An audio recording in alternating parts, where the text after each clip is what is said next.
Magandang araw po. Kagigising lang po namin ngayon, araw po ng Sabado. Niligpit ko na po ang aming higaan. Yan nga po pala ang aming simpleng kwarto. Kulay pink din po siya, kagaya ng aming sala. At pagkatapos po, kaming dalawa po ni tatay ay pumunta po sa Kapas dahil may bibilhin lang po ako sa school supplies.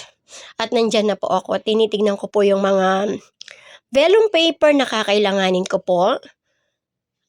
At nagpaikot-ikot po ako sa tindahan. Di ko po makita ang aking hinahanap.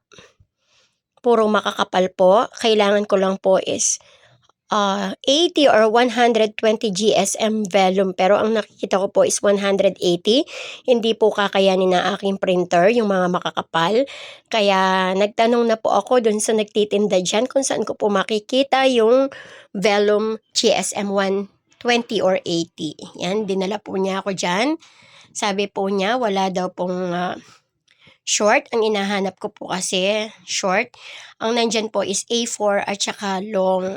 So, bumili na po ako ng long. Kakat ko na lang po para maging short. Vellum paper po siya.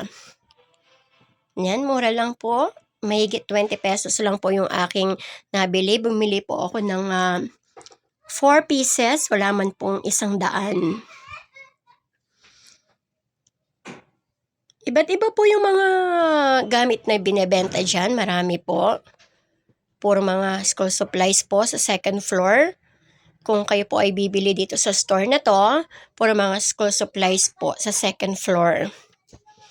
Ayan po, tinitignan ko po ulit. Baka may mapili po ako na mas magandang papel. Ito naman po, maramihan. Yung kakailanganin ko lang po is 30 pieces. Pumipili pa rin po ako. Tinitingnan ko pong maigi kung maganda po yung kalidad ng papel na aking bibilhin. Kasi po gagawa po ako ng card para sa aking mga estudyante dahil malapit na po ang aming releasing of cards.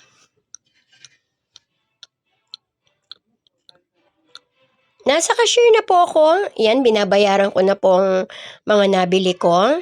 Sabi po sa akin ng cashier, 84 pesos po kung hindi po ako nagkakamali.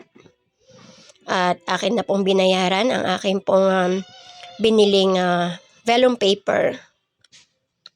At nakalimutan ko nga po pala na wala po akong ballpen. Kaya tumingin-tingin po ako.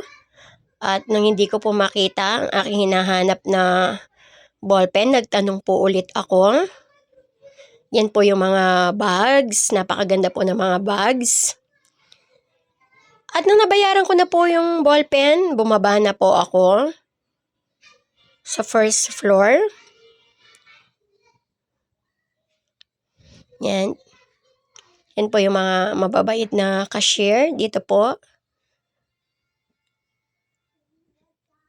Titingin pa po sana ako ng mga gamit, kaso po nagmamadali kami. Kaya napunta naman po kami sa pamilihan ng mga appliances dahil bibili po sana ako ng TV or titingin po sana ako ng TV na para sa kwarto po namin. Kaso hindi po kakayanin ng budget. Hindi pa po kakayanin ng budget kaya tumingin-tingin muna po ako sa mga TV. Yan po. Kamahal-mahal po ng mga TV pero magaganda po siya. May 53,000, may 49,900. Ayan din po. Medyo mura po ng konti yan. Ito naman po ay 24,900 plus at 32,995. So, nangangarap lang po akong makabili pero wala po talaga akong pambili. Yan, sabi po niya sa akin, yan daw po maganda. 54,900. At yan din po ay 21,400. So, tinignan ko lang po, hindi man po ako bumili. Nangangarap lang po ako na makabili ng mga ganyang bagay. At nung pagkatapos po namin dun sa pamilihan po ng mga appliances, kumain muna po si tatay. Ako po hindi na po umorder dahil busog pa po ako. Bago po kami umalis ng bahay, kumain po ako. Nag-order na lang po ako ng halo-halo. At nung pauwi na po kami, sabi po ni tatay, bibili daw po kami ng burger para po pasalubong po sa aking mga anak na naiwan sa bahay. Si Bubot, si Cheche at saka si Ate. Yan, murang-mura lang po. May 37 pesos, may buy one take one, 40 pesos po. Ang napili ko po pala is beef burger. 40 pesos po siya, buy one take one. Bali dalawang order po ang aking binili. Yan po ay paborito po pala ng aking dalawang maliit na anak. Habang nakatingin po ako sa nagluluto, ayan, nagbayad na po ako at binigay po niya ang sukli ko. Lulutuin na po niya ang mga tinapay para sa burger.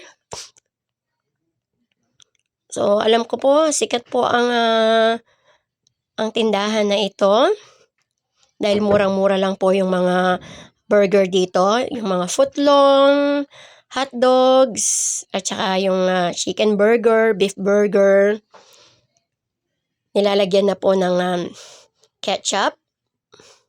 At nilagay na po isa-isa yung mga patties sa burger. Luto na po ang aking pong biniling dalawang order na beef burger. Nilalagay na po sa plastic. Alam ko po magiging masaya po ang aking dalawang anak niyan dahil may pasalubong po kami sa kanila. Sabi po kasi nila bago po kami umalis ng bahay, pasalubong daw po. Kaya pizza po sana ang bibilhin namin kaso hindi po kami makakita ng pizza sa palengke. Yan po ang aming nakita, yung burger. Nagtitinda po ng burger. Last na lang po. At ilalagay na po ni ate yung binili po namin sa plastic bag. Ayan, nakangiti po si ate habang ibinibigay po sa akin yung burger na aking binili sa kanya. Pauwi na po kami ng bahay, medyo madilim-dilim na po sa paligid. Ngayon po dahil nalalapit na po ang Pasko, yung 5:30 po, medyo madilim na. At naubusan po kami ng gas, yung aming pong tricycle. Kaya sabi po ni tatay sa akin, bili muna daw po kami ng premium na gas. Yan, 100 po. Para po medyo marami-rami pa po yung gas ng aming motor. Pauwi na po kami, yan. Malapit na po. Yan na po ang aming baryo, malapit na po.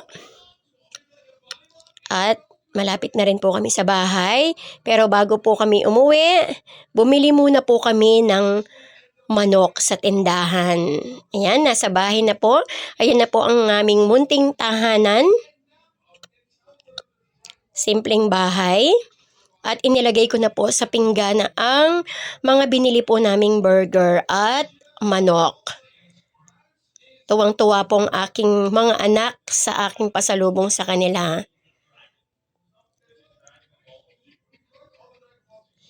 Apat po yan at ang manok na aking binili.